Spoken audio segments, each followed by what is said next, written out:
करना आगे? आगे शायद वो कामयाब हो जाएगा, चीना वगैरह चला जाएगा, इधर से शिफ्ट हो जाएगा। शिफ्ट होने का इरादा है? नहीं यहाँ किधर शिफ्ट होंगे?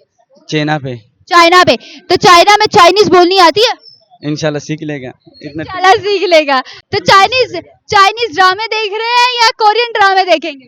नहीं नहीं, डायरेक्ट जाएगा उधर, देख लेगा, दोस्त वगैरह बना देगा। अगर वहाँ पे भूख लगी हो, खाना खाने की डिमांड करनी हो, तो उसको जाके क्या कहेंगे? ये फंस गया सी है। उसको कैसे बात करेंगे? उसको कुछ ना कुछ तो बताएगा ना। उसको इंग्लिश भी नहीं आती, फिर क्या करेंगे?